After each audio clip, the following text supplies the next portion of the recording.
As I was growing up, I was always in the back of my mind scared of hellfire because it's something my mom scared me about.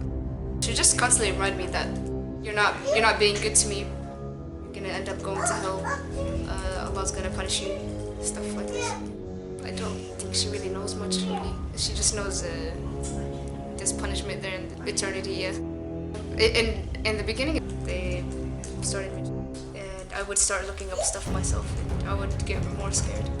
I wanted to do anything obligatory on me, really, to avoid going to hell. I liked my religion. My mom was only happy with me, really, if I got deep into the religion. My religion basically was my only sanctuary. I was becoming more modest. I wanted to do things like cover myself. I started wearing abaya. My mom was happy. I felt like I had people that understand me. I practiced everything I could at home. I was even doing voluntary stuff. I was fasting every other day. That's the highest form of fasting. I was doing everything I could, avoiding everything that was forbidden.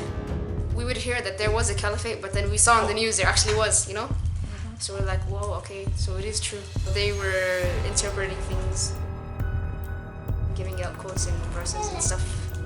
Verses that if you do read them, they're very black and white.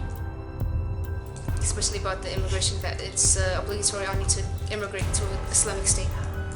And if you don't, you're doomed basically to hellfire. And this is what scared me the most. For me, I would look at it myself from my own eyes in the text. So I think really I can't avoid this. I can't avoid it. If I avoid it purposely, while I do have the knowledge, like what's gonna happen to me, I was scared again. And I do remember actually asking people with more knowledge than me, is it allowed for me to go as a woman alone? Because in our religion, we're not allowed to travel alone. And they would say yes. And I would ask them, is it obligatory on me? And they would say yes as well. So that's what scared me. I looked up at these people thinking they'd have more knowledge. Someone out of the group, I think it was a woman that came out of the Twitter group basically, that did come to Syria first. And she said, I think she said that women are allowed to come. And women have to come. When I heard that, I thought I didn't have a choice. From then I made the decision to.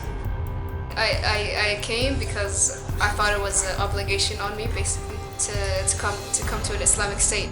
Probably fulfill these conditions as being a caliphate, and it's going to serve the people according to Islamic tradition and live in a manner where we can practice our religion freely. We found hell on earth, basically. That's the way we describe it now. Yeah. In our religion, it is true. We do have to have like an Islamic state, but definitely not the way ISIS did it. Definitely, yeah. They would declare disbelief basically on anyone that wanted to leave, and we were shocked about that. We're like, okay, so basically every one of my family members in America are disbelievers, and they would say, yeah. We hear the people that got killed. We heard this Turkish guy got executed for wanting to leave. It was like a cult, really. It was very scary to speak against them. No one like dared to speak against them. It's like if this person speaks, you know, the next few weeks you're gonna end up in prison. Either disappear, get killed, not come out in a few years, maybe. Felt like a dictatorship, really. I remember even getting in trouble just for sitting in the street, just crossing my legs like this. One guy just came to me and said, uncross your legs. I was like, why? He's like, you're not allowed to cross your legs. Yeah, and you can't say anything back. He's like, police, shut up. You don't want to say anything back because it's like, okay, I'm gonna end up in jail, or so you just slowly like put your leg back.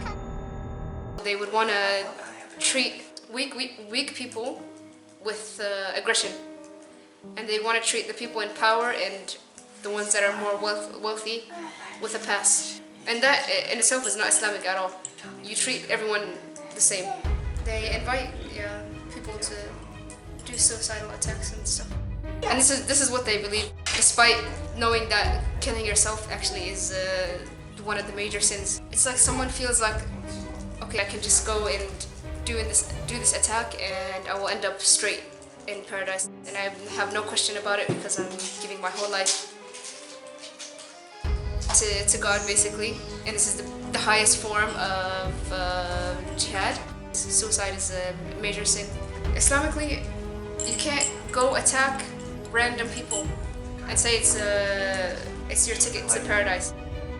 Who knows who's in that group of people that you just killed?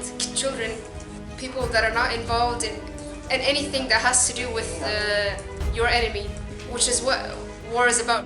You know, two enemies fighting each other is understandable, but when you go out in public and do an attack and you kill innocent children and women and even men, you know, every life that you take, you're going to be asked for it.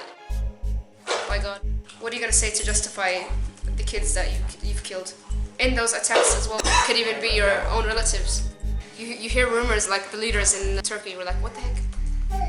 Why would he be in Turkey if he called everyone to the Islamic State, you know? What kind of ruler is ruling his people outside of his country? And then we'd hear rumors that he's not there. We'd hear rumors he was sick, basically that he was not in power at all. We didn't really know what to expect. We're like, was this guy even legit? Like, did he just record himself once and then just disappear? We don't know. I can't figure out their motive.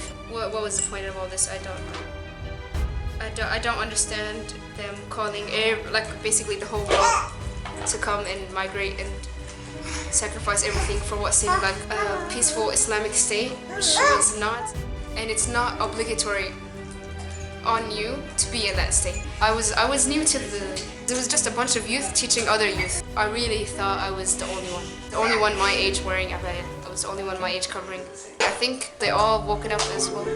At different times, some people have left long ago, some people left at the end. Some people couldn't leave till the end, actually. In many cases, we couldn't leave till the end. I was trying to leave for a bit and every way was actually impossible. There was no way out. I got caught twice, actually, by ISIS. It scared me very badly. Yeah, because I've heard of their prisons and it's very scary. Finally, out of my brainwashed mode, I'm very shocked. Yeah, I'm very shocked that I did this. I know maybe if I spoke to someone in person about it, they'd be against it, but I didn't dare do that, actually. I'm still afraid to speak here, you know, there's not much I can say. Once I get home to America, and I can literally open my mouth for everything.